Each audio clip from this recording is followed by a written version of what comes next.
What's up, guys? It is Dennis and Andy. We just got out of a movie, Until Dawn, a new horror movie that just dropped tonight.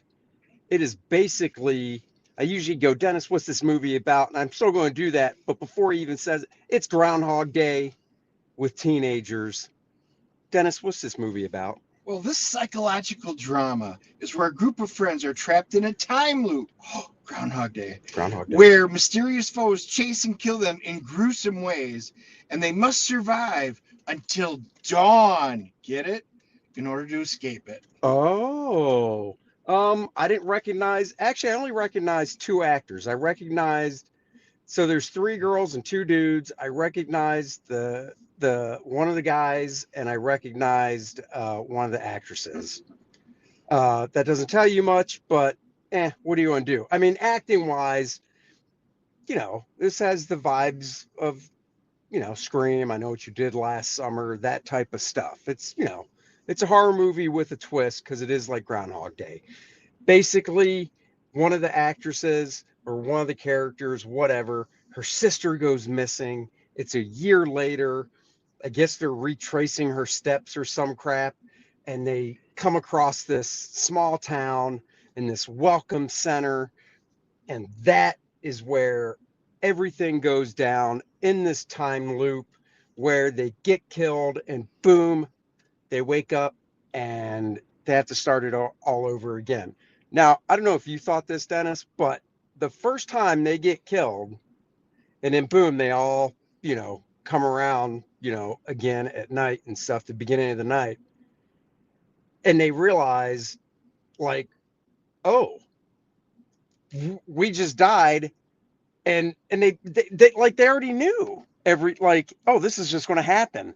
And I'm like, it's been one time. Yes. How do you know that if you die again, I'm like, holy shit. Well, they do make a reference to that movie. They oh my do. God, is that like that movie? And one of the guys like, oh, there's a bunch of movies like that. But Oh, still, okay. And I after was the like, first right. time, I would think it was a nightmare or something.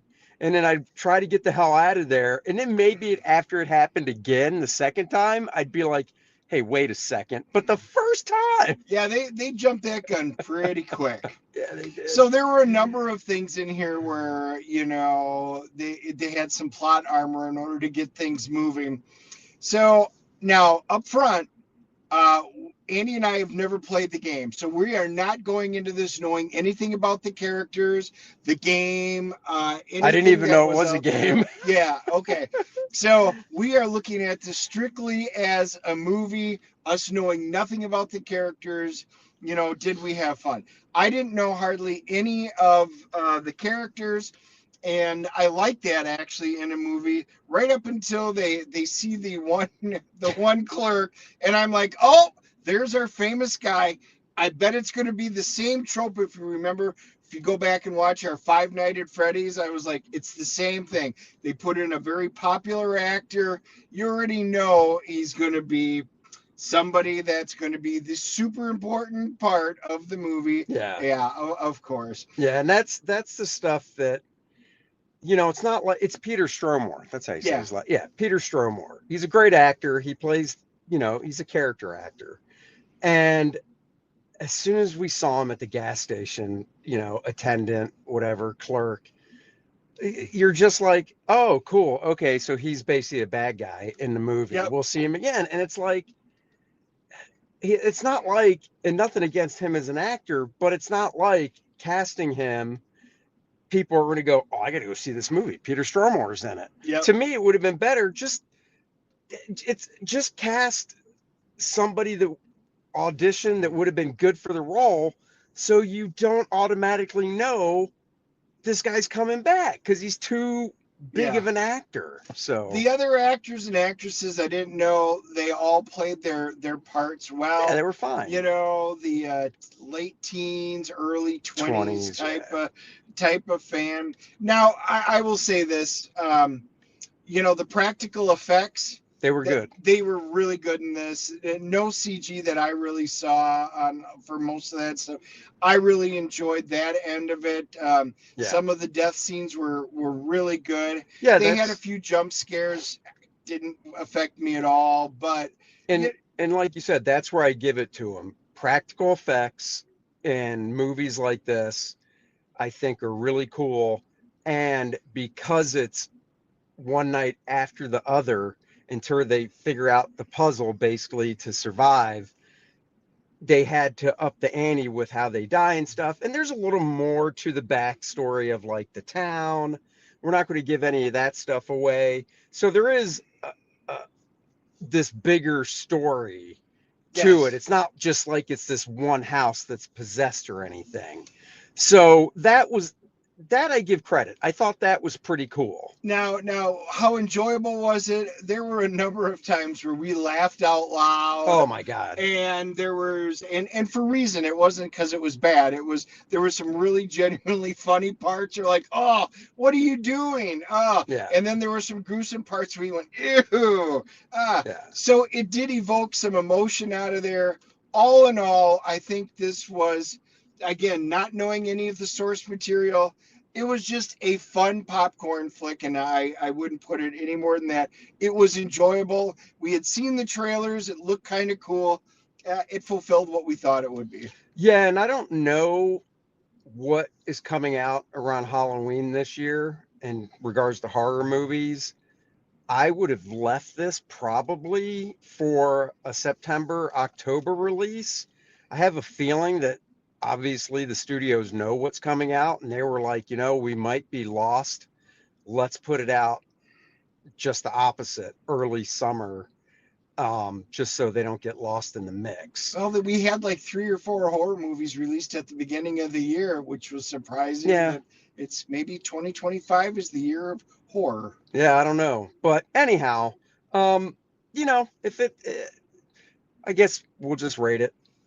Keep it nice and short. I think it's my turn. It is. So, yeah, I mean, I give it their originality because it was a Groundhog Day type, which attracted me to it in the first place from seeing the previews or the trailer. That was the hook that they got in my mouth to reel me in to go see it. I'll give it a 6.5. I think it's not necessary to see on the big screen, but if you're looking for a horror movie popcorn flick that has some good, gruesome, old school type effects and whatnot, if you're into that type of stuff, you'll probably like it. Go check it out. So that's where I'm at. Well, it's not often we totally agree, but I am right there at a 6.5 as well. Look at that. There were some really enjoyable parts. There were other parts I'm like, wow, why would you do that? But all in all, I had fun going through it. So, yeah, it was worth. I'm not going to go running back and watch this over and over again, but I'm glad I saw it on the big screen. What do we got? Anything? IMDb has it at a 6.0. Oh, very close. And Rotten Tomatoes, oh, we got 2 scores for once. 54% for critics, which not too surprising for critics, and 68% for the audience. So we're right in the ballpark with the what the audience thinks. So basically, what you're hearing from us is you have to go nowhere else for your movie reviews because we are nailing it all the time. We will not lie to you. Now, I have one last question for Dennis before we wrap this up. There were 3 actors, or actually 4 actresses in this movie in their 20s. Did any of them pass the eye test? Because Dennis always tells me for him, it's all in the eyes. If the lady has nice eyes, he's in. Did any of them have nice eyes? Oh yeah, the girl that played Nina, she had amazingly blue eyes. Is that the one that I said had a nice rack? Yes. Yeah. Yes. And I knew he was going to say that about her eyes too. That is how Andy evaluates his women. The rack. So hey, she was wearing a shirt that was showing great eyes, great blue eyes. She did have nice eyes. Yeah. That's why. So anyway, check it out to see what we're talking about. There you go, guys. Go sign up for Lilith Infernal Conflict launching soon. If you're like, what is that all about? Click the link in the description below, and it'll take you to the sign up page so you can find out more. Thank you for watching. We'll see you guys next Wednesday. Bye bye, everybody. Yeah.